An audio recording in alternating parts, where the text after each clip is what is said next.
오늘은 아름다운 새 이야기 세 번째 시간 갖도록 하겠습니다. 이 시대 현대를 설명하는 여러 가지 표현들, 단어들이 있는데요. 이런 표현 지금 잘 쓰지는 않아요, 사실은. 근데 하이테크놀로지, 많이 들어보셨죠?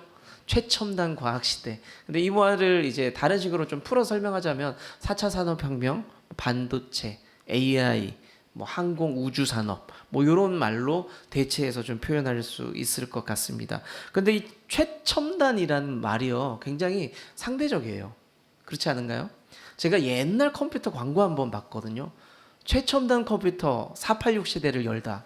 와, 제가 그 광고 보는데 깜짝 놀랐어요. 아, 저런 시대도 있었구나. 저런 시대도 있었구나. 굉장히 상대적이죠. 그 최첨단을 더 과거로 거슬러 가볼까요? 어느 시대까지 갈 수 있냐면 신석기 시대도 갈 수 있죠. 돌을 정교하게 갈기 시작합니다. 최첨단 시대가 온 거죠. 그리고 그릇을 만들어요. 사람들이 그릇에 뭔가를 담기 시작하고 모여서 농사를 짓기 시작하죠. 농사를 지은 다음에 곡식도 보관하고 씨앗도 보관합니다. 나름 최첨단 아니겠습니까? 네, 그런 시대가 있었습니다. 상대적이죠. 그리고 이건 과학적으로 이제 표현한 시대였고, 철학적으로는 포스트 모더니즘이라는 표현을 씁니다. 사실 이 표현이 제가 학교 다닐 때 20년 전에도 썼었고, 뭐 지금도 쓰고 있는데, 서로를 그냥 좀 이해하자는 거예요. 얘와 제가 나와 달라도 이해하자. 문화가 달라도, 피부색이 달라도, 표현이 달라도 좀 그냥 좀 이해하자. 싸우지 말자. 인정해주자. 그런 말들입니다. 또 뭐가 있냐면 뭐 양극화 시대라는 말은 또 이미 오래됐죠. 경제적으로, 정치적으로, 문화적으로 엄청나게 달라졌는데 극과 극의 간극이 너무 큰 거예요. 그러니까 양극화가 심하게 되었다. 부도 다르죠. 돈을 가지고 있는 규모도 서로 너무 다르고요. 그런 시대로 설명을 하고 있습니다. 또 다른 말로는 속도의 시대다라는 표현도 써요. 요즘에는 너무 다 빠르잖아요. 그렇죠? 긴 걸 싫어합니다. 그래서 옛날엔 책 보던 시대가 그게 좀 스피디하게 지나가면서 책이 이제 영상으로 많이 대체되었죠. 그래서 뭐 영화를 본다든지 드라마를 본다든지 그러면서 즐거움을 느끼고, 그런데 그것도 길다. 그래서 요즘 어떻게 됩니까? 쇼폼이 많이 돌죠.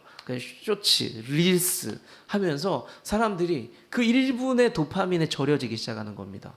뭐 저마다 막 그 밈을 따라하기도 하고, 요즘 뭐 유행하는 밈 뭐 있습니까? 뭐 음악 틀고 뭐 이렇게 하는 것도 있던데. 네, 뭐 그런 것도 있고. 아무튼 그런 것들을 보면서 따라하고 재밌어하고 거기에서 막 즐거워합니다. 그러니까 소비자들이 보여주고 싶은 것을 1분 안에 좀 내놔, 이런 시대예요. 설계도 똑같아요. 우리 교회도 쇼츠가 올라간단 말이죠. 혹시 우리 교회 쇼츠 들어본 적 있으세요? 본 적 있으세요? 네, 관심이 별로 없으신가요? 쇼츠가 올라가고 있어요. 보면은 그 쇼츠를 보면은 사람들이 너의 메시지를, 너의 재밌는 이야기를 1분 안에 다 내놔, 이렇게 얘기를 하고 있어요. 그래서 제가 승우랑 같이 어떤 드라마나 영화를, 제가 뭐 안 해봤는데 넷플릭스 결제를 해가지고 막 영화를 봐요. 뭐 티빙도 막 결제해서 영화를 봅니다. 좀 사는 사람 같죠? 두 개나 갖고 있어요. 세 개 갖고 있습니다. 총 세 개 갖고 있는데, 그걸 두 개는 KT가 해킹당했다고 저한테 서비스 6개월 준 거예요. 제가 결제한 게 아니고. 근데 슬픈 이야기는 뭔지 아세요? KT가 우리가 해킹당했으니까 티빙을 공짜로 6개월 보여드릴게요 해서 보고 있었거든요. 또 문자가 왔습니다. 티빙이 해킹이 되었어요 라고. 이게 무슨 슬픈 현실인지 모르겠어요. 아무튼 그렇게 보고 있으니까 제가 요즘에 밀렸던 드라마, 영화들을 막 찾아서 보기도 하고 그러는데, 제가 영화를 보고 있잖아요. 드라마를 보고 있잖아요. 승우가 옆에서 막 훈수를 둬요. 아, 저건 이렇게 되고 저렇게 되고. 야, 너는 결제도 안 한 애가 그걸 어떻게 알아? 그랬더니 유튜브에 10분, 20분으로 다 요약이 다 됐다는 거예요. 그래서 이게 시대가 이래요. 그러니까 사실 그 맥락이 있고요. 거기서 나오는 그 감칠맛이 있거든요. 길게 봤을 때. 근데 친구들이 그 스토리를 대충 이해하면서 그냥 다 이해했다고, 난 끝났다고, 다 재밌게 봤다고 이렇게 정리를 해버리는 시대가 되었습니다.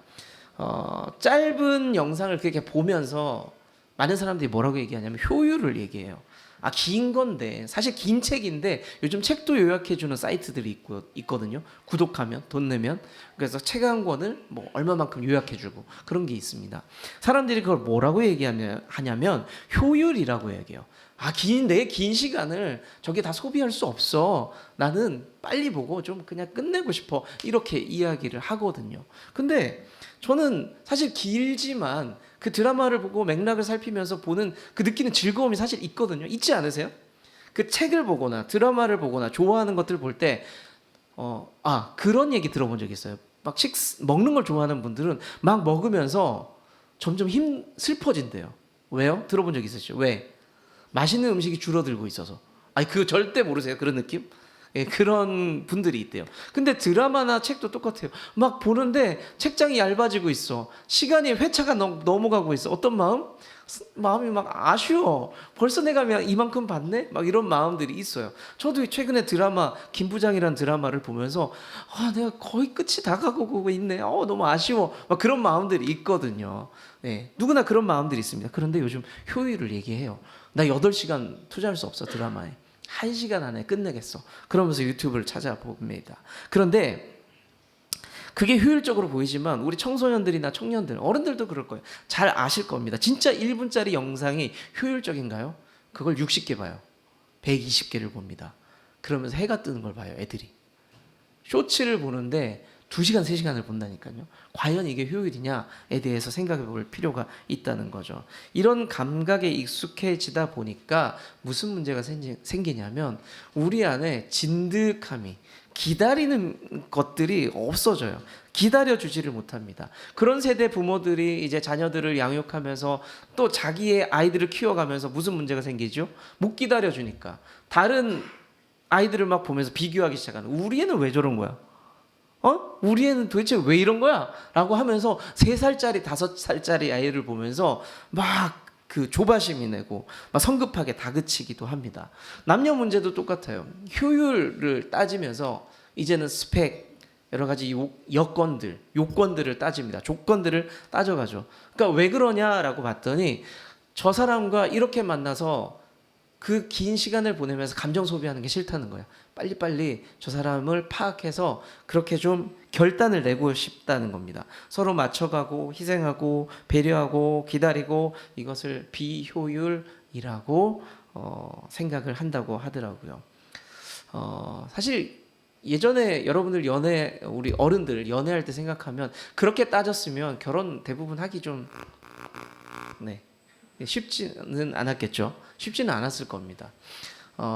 그런데 요즘 그렇게 많이 따진대요. 제가 그런 짧은 요즘 친구들의 연애하는 모습들을 다룬 짧은 드라마들을 보잖아요.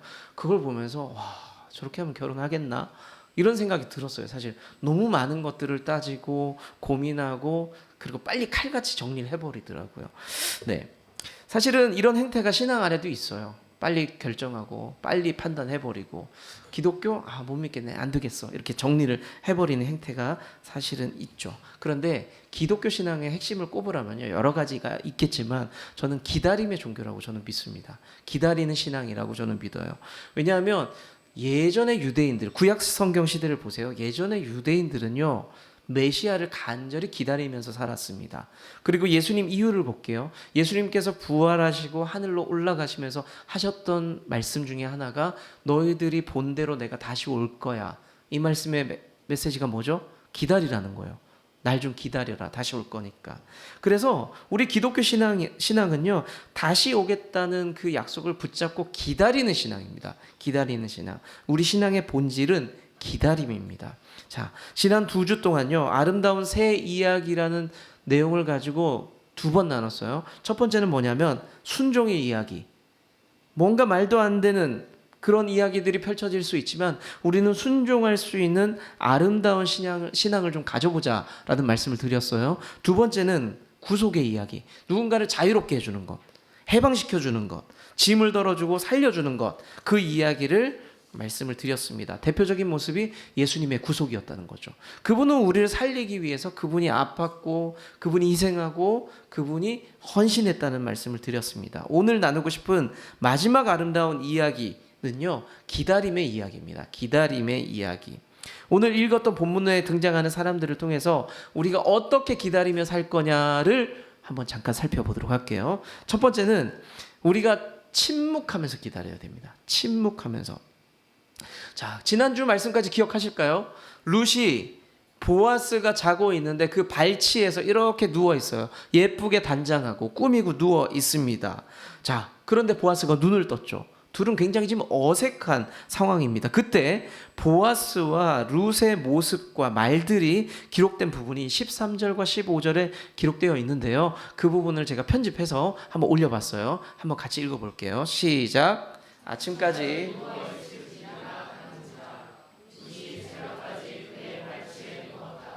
사람이 서로 알아보기 어려울 때에 일어났으니 성읍으로. 네, 보아스가 눈을 떴더니 웬 여자가 눈에 보입니다. 그래서 이 여자를 향해서 뭐라고 얘기하냐면 내가 지금 당황스러운데 네가 하는 말도 알겠어. 너의 상황도 알겠어. 집안 형편이 많이 어렵다고 기업 물을 자 알겠어. 다 알겠는데 지금 나가면은 넌 오해받을 거야, 사람들한테. 입방아 찍기 시작하면 너 굉장히 인생이 괴로울 거야. 그러니까 지금 말고 새벽에 살짝 나가. 그리고 집으로 돌아가라 라고 이야기를 합니다. 그리고 나서 자, 돌아가기 전에 잠깐 일로 와봐. 네 겉옷 있지? 겉옷 좀 가져와봐. 그런 다음에 겉옷을 펴서 거기에 보리를 이렇게 줘요. 그 집안이 가난하다고 했잖아요. 그래서 그 집안에 필요한 것들을 보리를 채워줍니다. 그리고 들고 가라고 합니다. 그랬더니 룻이 어떻게 하냐면 그 보리를 들러매고 집으로 가는 거예요. 사실 룻의 입장에 보잖아요. 시어머니의 명령도 있었고 기대하는 것들이 있었어요. 그래, 내가 너의 인생을 책임져 줄게, 당장 어떻게 해줄게 라고 구체적인 것들을 기대했어요. 근데 룻이, 이 보아스가 뭐라고 하냐면 내가 알겠는데 기업 물을 자의 자격도 우선 순위가 있거든. 근데 내가 1순위가 아니야. 너희 집안에 1순위가 따로 있어. 그러니까 나 말고 그 사람에게 물어보고 그 사람이 안 한다고 하면 내가 해줄게 라고 이야기하면서 돌아가라 라고 이야기합니다. 사실 룻의 입장에서는요, 좀 거절당하는 느낌을 받을 수가 있죠. 이 남자가 나를 거절했구나, 그런 느낌이 있을 수 있습니다. 그리고 조급함이 있을 수 있어요. 빨리 허락을 좀 받고 내 형편이 좋아져야 되는데, 시어머니랑 좀 상황이 좋아져야 되는데 그럴 수 있는데, 그런데 이 룻이 선택한 것은 뭐냐면 아무 말도 하지 않고 그대로 따라가게 됩니다. 이 남자가 했던 말 그대로 집으로 돌아가게 됩니다. 여러분들 언제 침묵하세요? 입을 꾹 다물 때 언제 침묵하세요? 주로 우리는 화날 때 침묵하죠. 화가 나면 침묵합니다. 화가 나는데 적극적으로 표현하기에는 좀 애매할 때 있어요. 내가 화났다라는 걸 표현하면 좀 삐진 것 같고 좀 이상하게 보일까봐 입을 닫고 있을 때가 있습니다. 그때 입을 쭉 내밀고 말도 안 하고 침묵을 하잖아요. 저는 삐진 것 하면, 입 꾹 다물고 삐진 것 하면 저희 아버지밖에 생각 안 나거든요. 그냥 그건 과묵이 아니에요. 경상도 아버지의 과묵이 아니라 제가 봤을 때 그냥 삐진 거예요. 근데 그거를 70대가 되어도 계속 삐져요. 근데 70대가 된 어머니는 계속 품고 살아요. 제가 그걸 보면서 참 나는 그래도 괜찮은 남자다. 예? 그렇게 그런 표정 짓지 마세요. 저는 그런 생각을 아버지를 보면서 하고 있는데, 어찌됐든 저도 제가 한 두세 번 얘기했어요. 제가 삐졌다라고 확연하게 저 삐졌어요라고 했던 사건 하나를 몇 번 얘기한 적이 있습니다. 밥상머리의 계란 후라이 사건. 기억나실 겁니다. 그렇죠? 기억나시죠? 저 그때는 제가 명확하게 삐졌어요. 어느 날 아침에 눈을 딱 떴는데 그냥 평소와 똑같았습니다.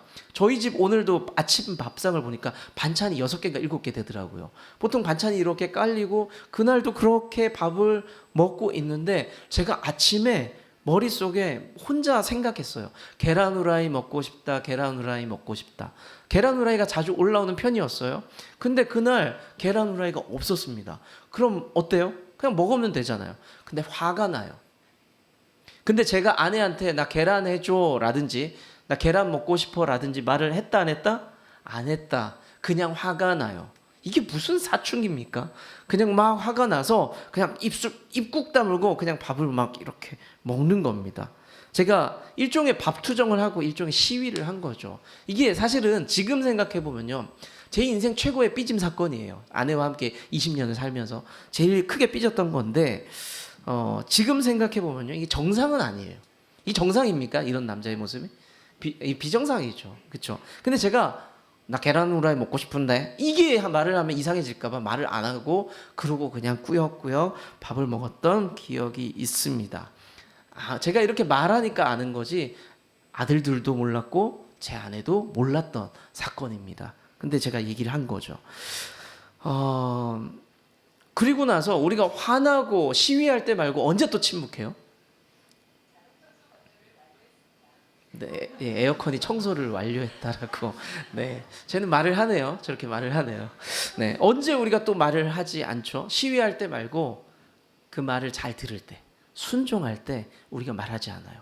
그냥 그대로 따라갑니다. 동의할 때에 아내가 남편에게 이렇게 명령합니다. 분리수거하고 와 라고 명령할 때 남편이 아무 말하지 않거나 아주 짧게 얘기합니다. 알겠어 라고 얘기하고 분리수거를 하러 갑니다. 무슨 뜻이죠? 절대 순종, 복종, 동의를 뜻합니다. 그렇죠? 뭐 더 할 말이 없으니까요. 이때 말이 길어지면요, 꼭 오늘 해야 되냐, 어떤 말들이 있을까요? 꼭 오늘 해야 되냐, 또 네? 나중에 하면 안 되겠냐, 그 타이밍, 이따가 할게, 뭐 게임하면서 TV 보면서 이따가 할게, 오늘 왜 이렇게 많냐, 그리고 또 뭐가 있을까요? 평소에 분리 좀 잘해두지, 이거 들고 나가면 분리할 게 얼마나 많은데, 뭐 이런 말들, 제가 했던 말은 아닙니다. 그럴 수 있을 것 같아요. 자, 무슨 뜻입니까? 말이 굉장히 많아요. 불평이고 불만이고 안 하고 싶다는 거죠. 동의가 안 된다는 겁니다. 여튼 말이 없다라는 것은요, 일종의 동의합니다라는 뜻도 가지고 있습니다. 신앙인에게 있어서 침묵도 똑같아요. 일상을 잘 살아가고 침묵하고 주일 예배드리고 말씀 묵상하고 기도하고 이런 삶이요, 별것 아닌 것 같지만 사실은 하나님 앞에 순종하는 삶이라는 거죠. 마태복음 27장 13절 14절 말씀 한번 볼까요? 같이 볼게요. 시작. 이에 빌라도가 이르되 듣지 못하느냐 하되 한마디도 대답하지 아니하시니 총독이, 네, 예수님께서 십자가를 지시기 전에 재판을 받으면서 변론할 기회를 주겠다, 변호를 스스로 해봐라 라고 했더니 예수님께서 아무 대답도 한마디도 하지 않으셨다라고 기록을 하고 있습니다. 침묵을 선택하신 거죠. 이 침묵이 무슨 뜻이냐, 할 말이 없어서 내가 무슨 더 할 말이 있겠느냐, 나는 죄인이다, 그런 뜻이 아닙니다. 여기서 입을 닫았다는 것은 하나님께서 나를 십자가 지게 하셨는데 내가 그 길을 걸으면서 순종하겠습니다예요. 순종하겠습니다. 침묵하겠다는 것은 순종이라는 뜻이죠. 우리 삶이요, 룻의 상황처럼 좀 조급할 수 있어요. 먹고 사는 문제로, 생활의 문제로, 형편의 문제로 조급할 수 있습니다. 뭔가 하나님 앞에 말을 많이 해서라도 해결을 받고 싶고 답을 얻고 싶을 때가 분명히 있습니다. 때로는 억울함이 들 때도 있죠. 하나님 앞에 막 쏟아내고 싶어요. 나 억울해요. 나 열심히 살았잖아요. 이렇게 막 말할 수가 있습니다. 그런데 때로는 침묵이 하나님의 뜻을 이루어가는 과정이라는 거죠. 하나님 앞에 하고 싶은 말 많고 따지고 싶은 것도 많지만 때로는 침묵하는 것이 하나님의 일하는 과정이고 방법이 된다는 것을 여러분들 믿으시길 바랍니다. 침묵의 기다림을 통해서 하나님의 인도하심을 경험해 보세요. 그 침묵을 통해서 하나님이 채우시는 것을 경험해 보세요. 참 어려운 일이지만 그 경험이 우리의 신앙을 성숙하게 할 줄로 저는 믿습니다.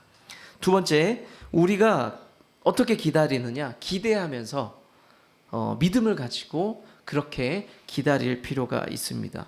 룻이 보리자루를 이렇게 들고 와요. 그 보아스라는 남자가 준 보리잖아요. 그걸 들고 이렇게 오는데 시어머니 나오미가 막 쫓아오죠. 쫓아와가지고 물어봅니다. 야야야야, 어떻게 된 거니? 라고 물어봅니다. 상황 좀 얘기해보라는 거예요. 밤새 무슨 일이 있었느냐, 상황 좀 얘기를 해보라는 겁니다. 그리고 룻이요, 보아스와 있었던 일들, 사건들, 말들을 자세히 전달하는데 그걸 정리해 봤거든요. 3장 18절 말씀 같이 한번 볼게요. 자, 함께 읽겠습니다. 시작. 내 딸아,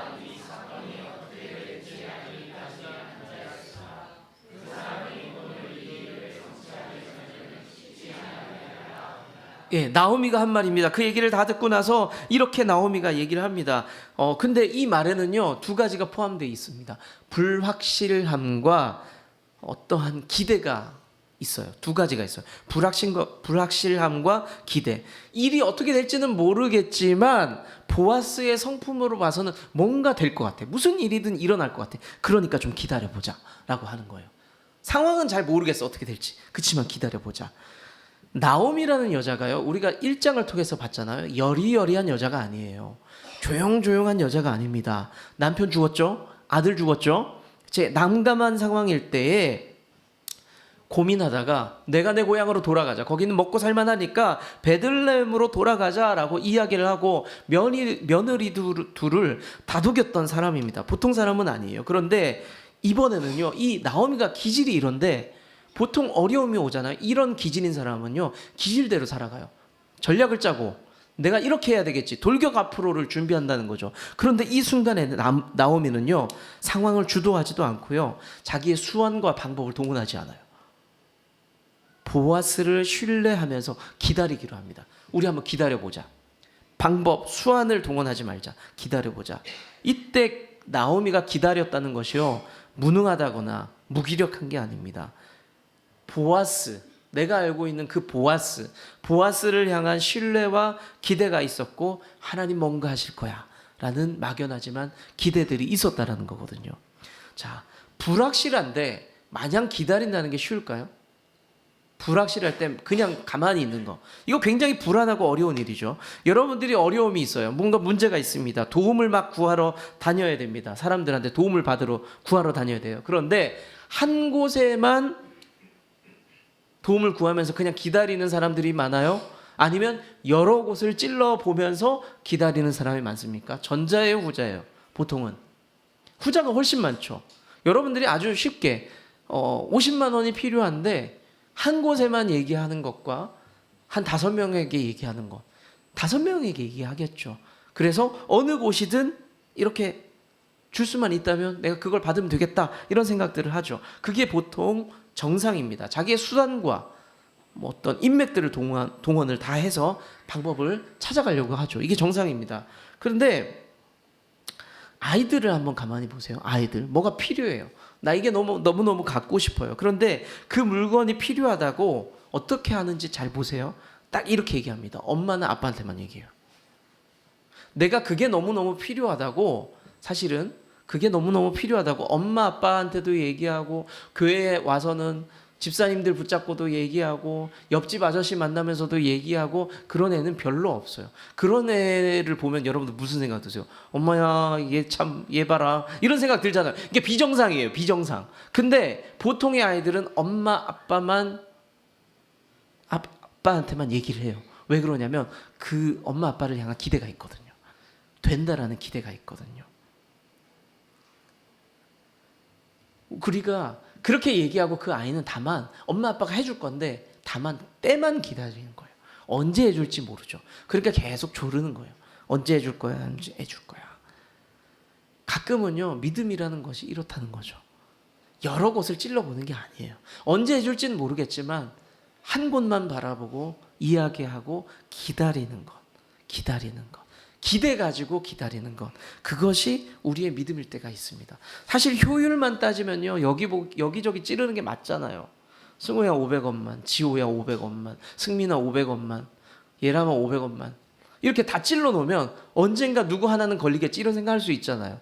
근데 왜 우리가 이게 효율적인 거예요. 그런데 믿음은요, 그 효율을 다 버리고 한 곳만, 하나만 기대하면서 기다리는 것이 믿음이고 효율이라고 이야기하는 겁니다. 불확실한 상황에서 하나님의 약속을 기다리는 사람 또 하나가 있었거든요. 아브라함이라는 사람이에요. 아브라함.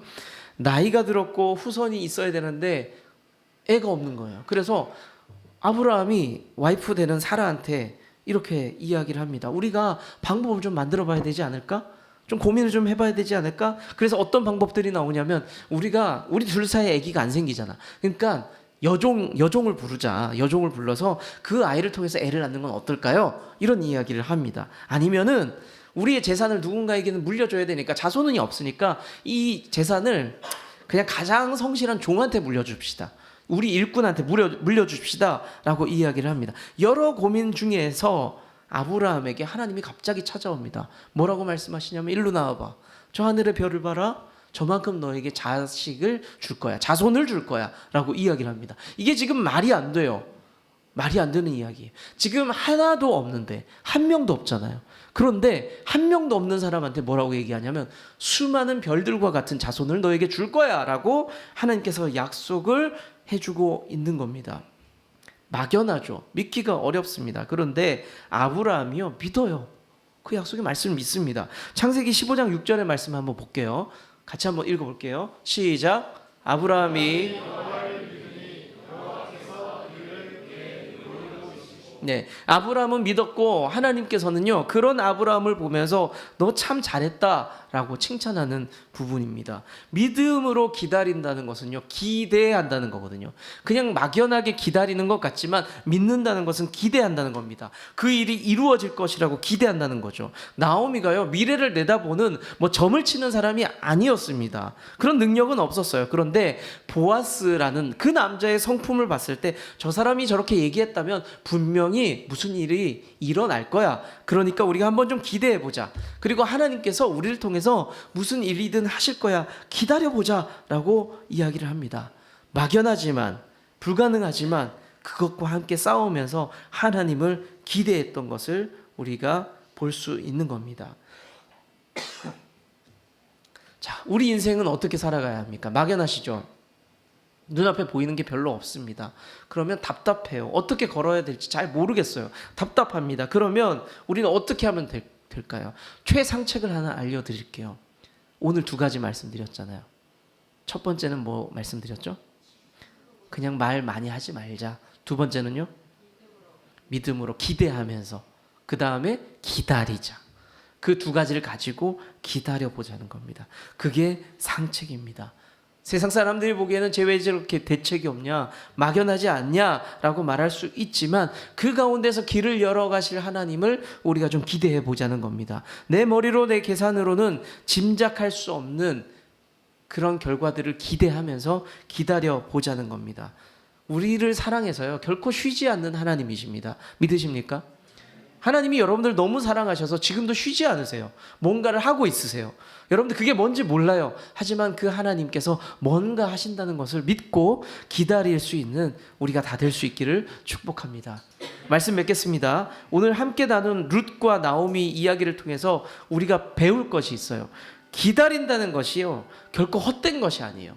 많은 사람들이요 기다린다 그러면 시간이 아깝다라고 얘기해요. 그냥 가만히 있는다 그러면 시간이 아깝다라고 이야기합니다.